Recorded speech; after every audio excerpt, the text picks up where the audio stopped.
ये है the 3 AM vault, जहाँ कहानियाँ सिर्फ रात में जिंदा होती हैं। सुनने की हिम्मत है तो आगे बढ़ो।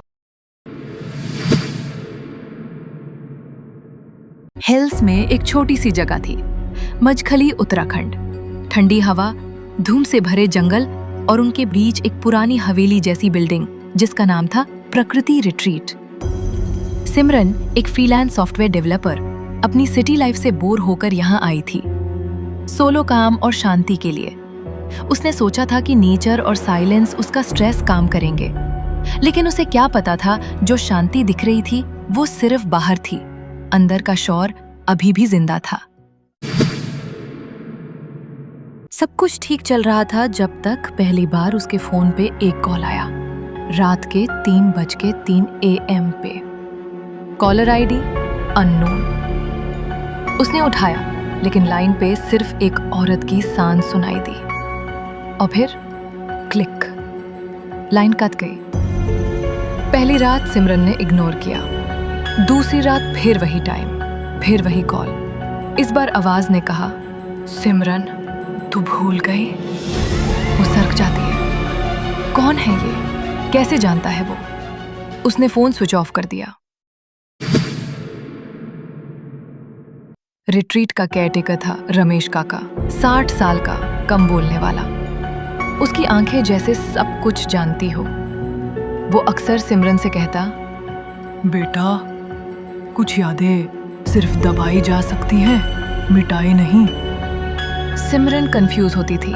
वो कभी पास्ट के बारे में बात नहीं करती थी, फिर भी रमेश काका जैसे अंदाजा लगा लेता था। एक दिन सिमरन को अपने रूम की अलमारी के ऊपर एक ओल्ड कैमकॉर्डर मिलता है। अंदर एक टेप इंसर्टेड है। उसने क्यूरियोसिटी में प्ले किया और उस टेप में उसकी खुद की रिकॉर्डिंग थी। वो स्क्रीन पे थी, लेकिन चेहरा थोड़ा ज्यादा डरा हुआ, आंखों में उदासी, और बोली, अगर तू ये देख रही है तो इसका मतलब है तू फिर से भूल रही है। सिमरन शॉक में आ जाती है। टेप में सिमरन अपने हाथों से एक डायरी दिखाती है जिसमें लिखा होता है, रात के 3:03 ये टाइम याद रखना, ये सब कुछ तभी शुरू हुआ था।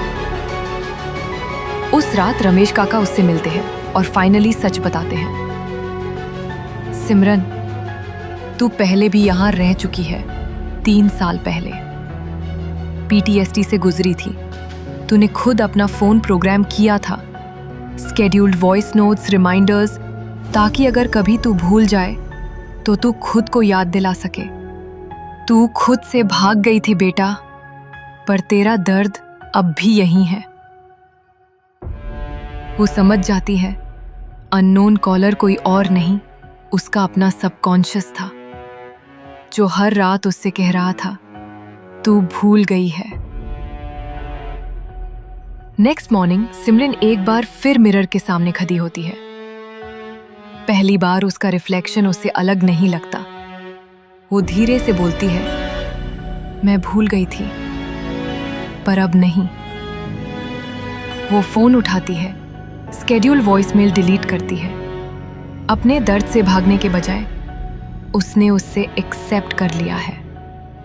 कई बार सबसे भयानक आवाज वो होती है जो हमें हमारे ही दिमाग से सुनाई देती है, और कभी-कभी उस वॉइस का नाम होता है ट्रूथ।